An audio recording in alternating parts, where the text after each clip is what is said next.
el Producto Bruto Interno muy alta, sostenida en más de una década, y ha empezado a tener impactos muy importantes en términos de reducción de la pobreza. Es decir, efectivamente hay un momento en el que el dinamismo económico incorpora gente que era pobre y que deja de ser pobre.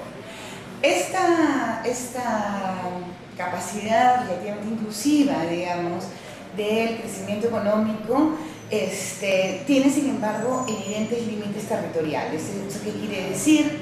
Que mientras que uno puede ver que en algunas regiones del país la pobreza efectivamente se reduce significativamente, en otras regiones del país se mantiene sostenidamente alta. Esto quiere decir, digamos, que en algunas regiones, o haciendo jugar variables territoriales que puedo explicar, la pobreza resulta relativamente inelástica frente al crecimiento económico.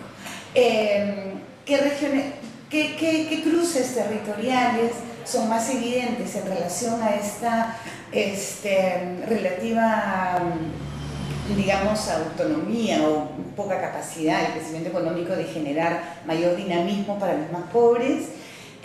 Son siempre variables territoriales. Una es muy clásica en el Perú, es la enorme diferencia geográfica, ¿no es cierto? Costa, sierra, selva marcan terribles diferencias en la capacidad de reducir la pobreza que viene del hecho del dinamismo económico. Costa reduce sostenidamente la pobreza, la sierra mantiene sostenidamente alta la pobreza. Incluso la sierra es ahora el espacio del mayor desarrollo, por ejemplo, de industrias extractivas mineras, y tienen una muy poca capacidad de arrastrar a los demás dentro del dinamismo que generan sus altos ingresos, ¿no? En el caso de la selva, también las zonas de selva baja, donde se encuentran comunidades nativas o grupos de ribereños, o sea, la Amazonia, digamos, más baja, más plana, enfrenta más bien problemas de pérdida de recursos, etcétera, y tampoco entra en el dinamismo de empresarial nuevo. Eso quiere decir entonces que se requieren políticas que recojan las características del territorio para lograr la superación de la pobreza, porque no viene dada por el crecimiento económico en sí.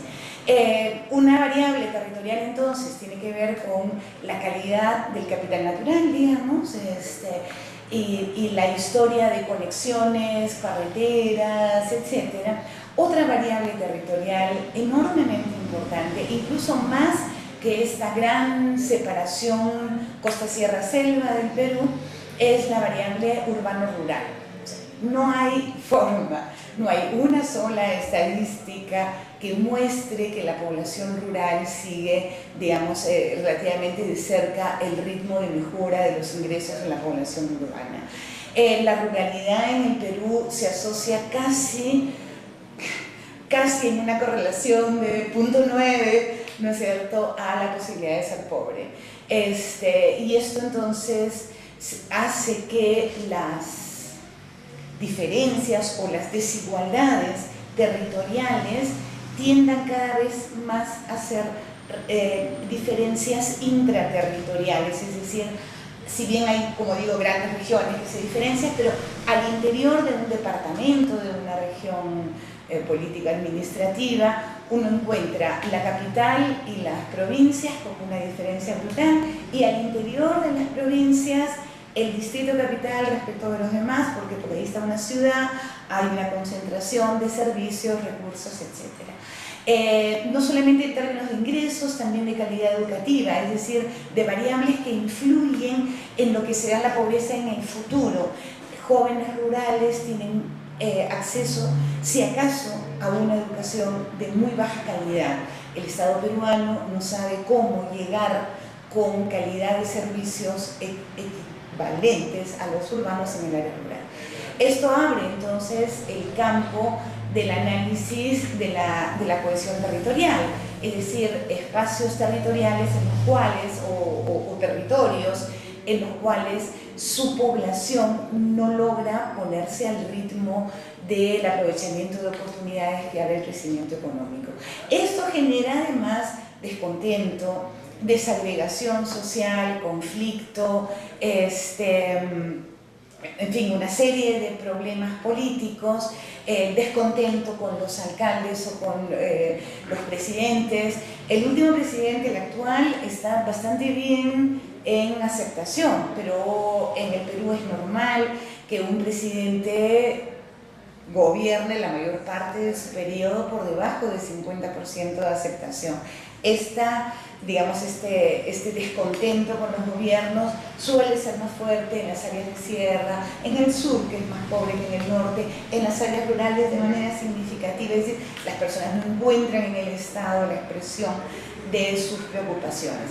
Esto entonces genera un problema económico, no hay, hay altas desigualdades, altas inequidades territoriales y genera además problemas políticos.